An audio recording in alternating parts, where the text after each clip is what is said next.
भरपाई द्या अन्यथा लाडकी बहीण योजना बंद करू, सर्वोच्च न्यायालयाची राज्य सरकारला थेट वॉर्निंग। 6 दशकांपूर्वी एका व्यक्तीची पुणे येथील जमीन महाराष्ट्र सरकारने अवैधरित्या ताब्यात घेतली व त्या बदल्यात अधिसूचित वन जमीन देण्यात आली होती।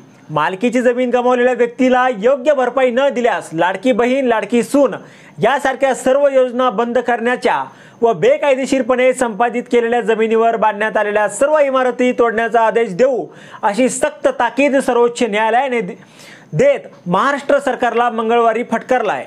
न्यायाधीश भूषण गवई व न्यायाधीश के.व्ही. योजने विश्वनाथन यांच्या खंडपीठाने म्हटलंय की जमीन गमावलेल्या व्यक्तीला महाराष्ट्र सरकारने योग्य भरपाई दिली नाही तर त्या जमिनीवर सरकारने सर्व इमारती मग त्या देशाच्या सार्वजनिक वापराच्या दृष्टीने कितीही उपयुक्त असल्या तरी त्या तोडण्याचे आदेश देऊ।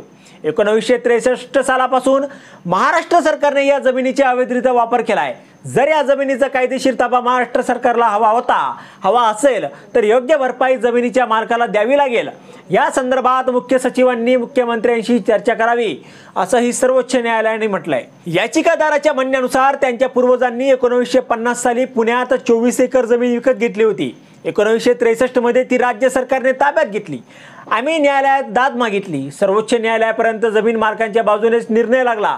मात्र ही जमीन संरक्षणाविषयक संस्थेला देण्यात आल्याचे राज्य सरकारने सांगितलं होतं।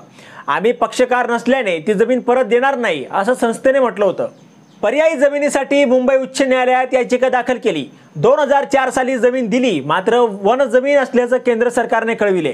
मूल मालकांना 37 कोटी 42 लाख रुपयांच्या भरपाईची तयारी महाराष्ट्र सरकारने मंगळवारी दर्शवली।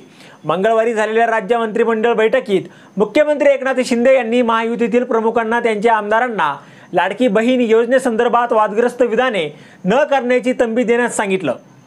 मात्र मंत्रिमंडळ बैठकीत योजनेचा आढावा घेताना भाजपला पाठिंबा दिलेले बडनेरचे अपक्ष आमदार रवी राणा तसेच शिंदे सेनेचे कोरेगावचे आमदार महेश शिंदे यांनी या योजनेबाबत केलेल्या वादग्रस्त वक्तव्याचा विषय समोर आला। त्याची गंभीर दखल मुख्यमंत्री एकनाथ शिंदे यांनी देखील घेतली आहे। दिलेली भाऊबीज कधीही परत घेतली जात नाही। राज्याच्या क्षमतेनुसार बहिणींच्या संसाराला आम्ही हातभार लावतोय। बहिणींचे प्रेम कोणीच विकत घेऊ शकत नाही। महिला भगिनींना मिळणाऱ्या 1,500 रुपयांच्या अनुदानातून ह्या आधार मिळतोय असं मुख्यमंत्री एकनाथ शिंदे आणि देवेंद्र फडणवीस म्हणाले। आता यावर तुम्हाला काय वाटतं तुमचं मत कमेंट बॉक्समध्ये लिहायला अजिबात विसरू नका। व्हिडिओ आवडला असेल तर जास्तीत जास्त शेअर करा आणि आतापर्यंत राजकीय तडका आपण आपल्या या चॅनलला सबस्क्राईब जर केलेलं नसेल तर चॅनलला सबस्क्राईब करा।